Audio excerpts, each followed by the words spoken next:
Hello, so let's come to Bryan Ropar's house for a quick tour. In the front door passes gorgeous watchdog. Dad's man cave. Dining room. Laundry room. Garage. Ladder. The NASCAR sheet metal in here. Let's see how the garage is laid out. Kayaks, ladder, Richard Petty tire, recycling, garden tools, kitchen. This is where I make all those lovely meals that we always like to enjoy. Radio. Notice the TV's on. It's the best TV show in the world. A bunch of nothing. Downstairs. We'll go down there in a second. Living room. Ceiling fan. Fireplace. Hallway past Dad's man cave stuff. Bathroom. With all your utility needs, patents, everything you'd ever need to do. Oh yeah. We got everything there. Dad's computer room. All kind of stuff in here. Maps. Road map, USA map, Pennsylvania map, stuff on the shelf. My mom made most of the stuff on that shelf. It's my great grandparents. Parents' room, not much in there. My room, rock climbing wall. Just gonna go up here. Rappelling gear, dynamic grip for rock climbing. Just gonna go all the way to the basement, about 10 more feet down. I like to sit in high chairs. I sit in them all the time. Computer. I tell you what, I bring you all these videos basically on like dial-up. Generator. Yeah, there's a power line in the bedroom with a street light. Tesla coil. Railroad tracker on the ceiling. Yeah, my bed is up there. Yeah, we got all kind of rock climbing gear in here. Pole. Yeah, like I said, my bed's gonna be up there. There's a HO tunnel in the wall. Harness hanging there, rock climbing handholds. Yeah, this room's work in progress. So let's head downstairs. So let's head down to the basement. Got my work area, all the tools you ever need, outfits. These are my other YouTube channels. The grand plastic chair collection. I tell you what, you've got every type of seating device made out of plastic here. From booster seats, car seats, plastic chairs. I mean, there is like literally everything you'd ever seen in your life, all stacked up right there. This is my music stage. I also got all these school chairs too. And I tell you what, most of you people were probably sat in some of these chairs in school at one point. This is my stage. This is all the parts I have on hand. Yeah, this is my part stash. Everything you never need to build, everything I got out here. That's all the junk I have in hand right there. We got every type of folding chair. I mean, we literally got everything you could ever imagine down here. Go-karts, train cars. That's where all my vehicles came to, so I could work on them. And this is my other YouTube channel. I tell you what, I pretty much have unlimited skill to pretty much be able to build anything. I'm not gonna lie. Tools. That's my utility room. Bike generator, 25,000 volts. About 120,000 volts coming out of there. Extra supplies. Hey dog, stop doing that. Light bulbs. Drinks. Bottom of the climbing wall. Yeah, this is where the climbing wall is going to go to. Mulch bed. This is my BB pellet and archery range. Pretty much everything you'd ever need to do that. BB guns, pellet gun, extra BBs, rocket shot, and bow and arrow, some throwing knife, slingshot, throwing card made out of metal. Pretty much everything you'd ever need to keep busy. Over here's my bicycle. This right here is my main mode of transportation, the bicycle. This is my cart to ride around down here. We got cones, balls, extra BB guns and things, whips, more targets, more bows and arrows, tennis racket, baseball bats, hula hoop, some yoga stuff, golf clubs, hockey sticks. I mean, we got everything you ever need. Bike pump. Some of Dad's projects still sitting there. I mean, storage area, all the seasonal stuff. And let's come outside to Bryan Ropar's backyard. First we go to the railroad track. Let's go the whole way around.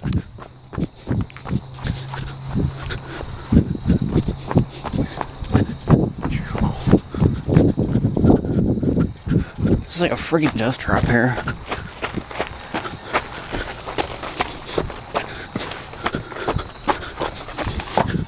That's the bottom loop. Alright, let's switch track. Wow, is that safe? And into the tunnel.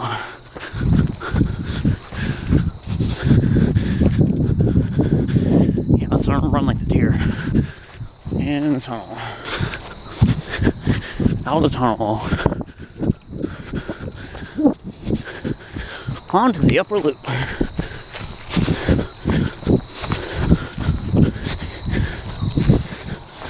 The upper loop.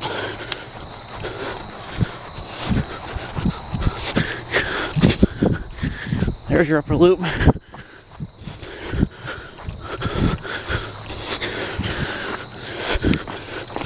On the side track.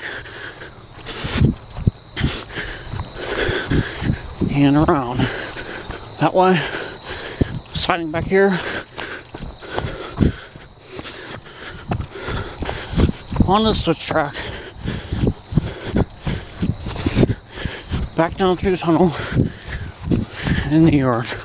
And back down through the tunnel.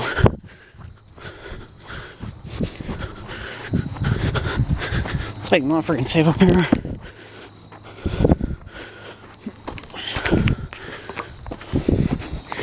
Back onto the switch track. And back onto the lower loop.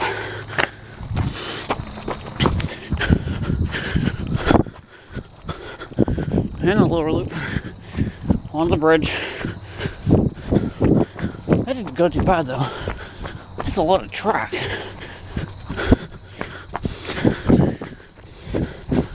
And back to the bottom. Alright, so let's take a quick look at some of the things we got here. The carriage for that dog right there. My lake filling system, hose. There's gonna be a pipe up to the top. So we get the power line, section electric pole,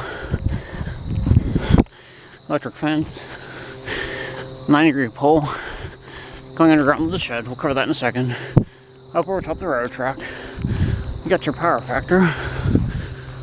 Up here you got a bend. Bend. Dead end. 120, 240. It's going to feed the signal. And it's going to feed the pump house up here. That'll be the pump house. Water barrel up there. And that's going to fill the lake. So we're going to have a cornfield here. Big cornfield there. Got firewood. Plastic chair collection up there. Tree climbing practice tree. Got your fence going around the whole outside. This will be the cornfield here. And this whole part here will be the lake. So hopefully by next spring this will all be full of water up here. We'll have an irrigation pond. Crops up here. And it'll be all friggin' sweet. I tell you that view out there, that's sweet. Yeah, the electric fence goes all the way around. There'll be a gate there. I tell you, I'm going to move this pole to the outside of the fence. Use the electric fence post as the guy wire. Oh yeah, that corner pole, the end pole would be out of the fence. I can run my three-phase from there to there. So this will be my telescope and generation house for the power line. Grounding tap. Solar powers. Solar panels. Okay, this is the power of the power line. Call sign there. You can see the antenna there. The antenna there. Yeah, we got a lot of experiments planned for this. Telescope and everything. Take a look inside there. You can see there's like ground rods and everything in there. I'll tell you what, if anybody wants to hire me, I can pretty much do anything. I'm not gonna lie. I mean, my skills are pretty much unlimited. Although, I was bullied when I was younger. Basically, emotional damage is keeping me from driving. I'll tell you what, I was trained by some of the best in these industries. But when it came time to tell them I didn't drive because of emotional damage from bullies, pretty much ruined everything. I lost millions of job offers. I've been sitting here going nowhere. I basically had like a wanted friendship to turn into a crush. Didn't work out. Pretty much caused me more emotional damage, and I never really had a desire to find another friend again. I mean, I don't know. I tell you, my life has just been miscommunications, bad luck, nothing ever going right. I tell you what, but despite all that and depression, I still managed to get all this built and everything down here and outside. I'll tell you what, my problem was based on other people's actions all my life. I tell you what, psychologists, endless medications, therapists, they couldn't do anything to fix me, and they couldn't figure it out. Because they couldn't change other people's actions. I tell you what, that's the way it goes. I tell you, medication did damage to me. I mean, I came home worse every time I saw a doctor or a therapist. It was a 20-year waste of time. They didn't do anything for me. They just made me worse. And I tell you what, this plastic chair obsession started as an escape from bullying. And as you can see, it just got worse and worse and worse. I tell you, I don't drive. I just bike around making these videos, collecting plastic chairs, watching trains, taking pictures of all the scenery. Look at this dust on here too, by the way. Pretty much every kind of piece of measuring equipment you could ever imagine on this desk. I mean, I tell you, I don't know what else to do. I tell you, creativity and skill is a byproduct of the depression. I mean, I just build and create things to escape all the bullies.